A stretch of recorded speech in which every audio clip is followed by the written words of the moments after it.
Hi friends, welcome to Moidas kitchen. இன்னைக்கு நம்ம வீட்டில் என்ன ஸ்பெஷல் பார்த்தீங்கன்னா கீரை கரையல் ஃப்ரெண்ட்ஸ். இங்கே பாருங்க, நான் பருப்பு போட்டிருக்கேன். பருப்பு போட்டு ஒரு 3 தக்காளி போட்டிருக்கேன் ஃப்ரெண்ட்ஸ். அப்புறம் காரத்துக்கு தகுந்த மாதிரி நான் வந்து மிளகா போட்டிருக்கேன், பச்சை மிளகா. அப்புறம் சிறுகீரையை போட்டுக்கிறேன் ஃப்ரெண்ட்ஸ். போட்டுக்கிட்டு ஒரு 2 பல்லு பூண்டு போட்டுக்கிறேன் ஃப்ரெண்ட்ஸ்.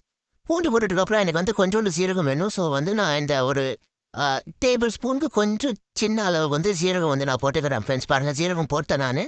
இப்போ வந்து நான் வந்து எனக்கு மஞ்சள் தூள் தேவையோட ஸோ ஒரு பிஞ்ச் ஆஃப் மஞ்சள் தூள் போட்டுக்கிட்டு காரத்துக்கு வந்து நான் பச்சை மிளகா நிறைய போட்டிருக்கேன். ஸோ அதனால் 2 டேபிள் ஸ்பூன் வந்து நான் சில்லி பவுடர் போட்டுக்கிறேன். அப்புறம் ஒரு பெரிய ஆனியன் வந்து இந்த சைஸை நீங்கள் கட் பண்ணி போட்டுக்கிட்டா போதும் ஃப்ரெண்ட்ஸ். ஏன்னா நம்ம வந்து குக்கரில் வந்து நம்ம கீரையை போட்டு பாயில் பண்ண போகிறோம். ஸோ அதனால் அந்த பாயிலிங்லேயே வந்து கீரை நல்லா வந்து வெந்துடும். ஸோ ஆனியனும் நம்மளுக்கு வெந்துடும்.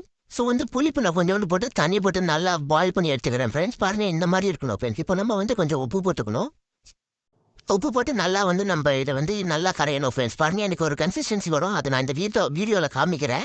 ஸோ அந்த கன்சிஸ்டன்சியில் வந்துடணும் ஃப்ரெண்ட்ஸ். அதுக்கப்புறம் நான் என்ன பண்ணுறேன்னா தாளிப்பு விட்டுறேன் ஃப்ரெண்ட்ஸ். தாளிப்பில் என்ன பண்ணுவோன்னா ஆஸ் யூஷுவல் நம்மளுக்கு வந்து கடாயில் எண்ணெய் ஊற்றிக்கிட்டு கடுகு போட்டுக்கணும். அப்புறம் வந்து கறி லீவ்ஸ் போட்டுக்கிட்டு பூண்டு கொஞ்சம் நசுக்கி போட்டுக்கிட்டு அதுக்கப்புறம் சின்ன வெங்காயம் போட்டுக்கணும் ஃப்ரெண்ட்ஸ். போட்டு நல்லா வதக்கிட்டதுக்கப்புறம் நம்ம கரைஞ்சி வச்ச கீரை இருக்குல்ல, அதை வந்து இதில் போட்டுடணும் ஃப்ரெண்ட்ஸ். அவ்வளோதான். என்கிட்ட அந்த லாஸ்ட் கிளிப் வந்து டெலிட் ஆயிடுச்சு. ஸோ அதனால் இதில் அட்டாச் பண்ண முடியல ஃப்ரெண்ட்ஸ், சாரி.